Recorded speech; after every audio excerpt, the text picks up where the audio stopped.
na tayo sa ating mga kapighatian ay may pag-aliw na ginagawa sa ating ang Diyos. Nakita natin, kapatid na Rodel, anong punto ang nakita mo na maliwanag na pang-aliw sa ating mga kapighatian na ipinang-aaliw sa atin ng Diyos? Ano nakita mo, kapatid na Rodel? Para pag sinabi ngayon sa'yo, paano mo nasabi na inaaliw ka ng Diyos sa iyong kapighatian? Ano nasagot mo ngayon, Brother Rodel? Ang sagot ko na po ngayon, Kuya, ang pang-aliw ng Diyos na Kanya pong ipinang-aaliw sa lahat ng ating mga kapighatian ay yun pong mga mabubuting mga gawa na Kanyang inihanda ng una pa para po natin lakaran. Ibig sabihin, bago pa dumating ang kapighatian mo, may nakahanda na pong pang-aliw. Yun po yung mabubuting gawa, which is, sa kapakiramdam, alam natin yung kaaliwan na yon. Pero totoo po yung sinasabi nyo, Kuya. Nung tinatanong nyo po ako doon sa ating worship service, hindi ko po alam saan ko kukunin yung isasagot ko eh. Pero alam ko, may nararamdaman akong kaaliwan at alam kong yung kaaliwang yon galing naman sa Diyos eh. Pero nung basahin niyo po yung mga talata, eksakto naman eh. Maliwanag naman ang nakasulat. Yung nasa Thessalonica 2:17, tsaka mo po'y dudugtong yung Efeso 2:10.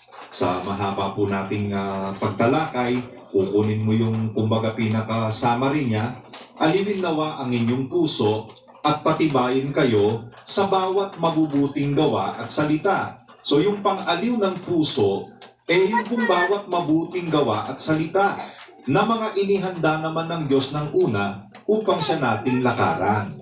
Kaya yun pong mabubuting gawa na inihanda ng Diyos, pang-aliw po natin yon sa kapighatian, which is totoo yon. Pag gagawa ka po ng mabuti, mayroon kang mararamdamang kaligayahan sa damdamin mo, sa puso mo, kahit nga po, hindi pa natin kapatid sa pananampalataya. Como nga po ang tao, nilikha ng Diyos na matuwid.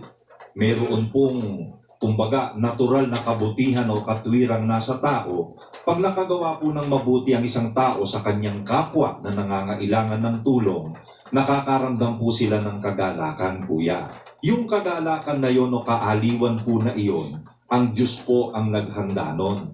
Ang Diyos po ang may gawa nun, sa Kanya po nang gagaling yon. Kaya sa tanong na inaaliw ba tayo ng Diyos, mga kapatid?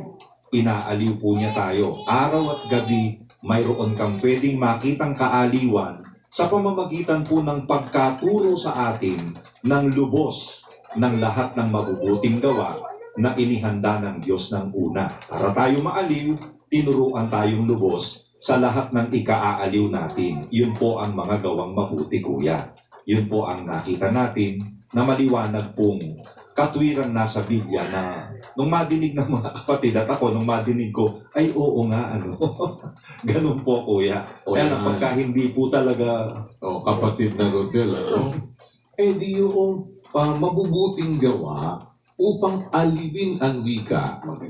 Maliwanag naman yung dugtungan na yun doon sa nasa Thessalonica, no, kapatid na Rodel, na aliwin nawa ang inyong puso sa bawat mabuting gawa at salita na mga inihanda ng Diyos ng una upang siya nating lakaran.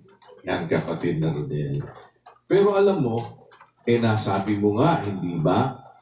Kahit naman yung mga hindi pa kapatid, Brother Rodel, yung mga hindi pa kapatid, masasabi din nila yon na kapag ka sila gumawa ng mabuti, merong,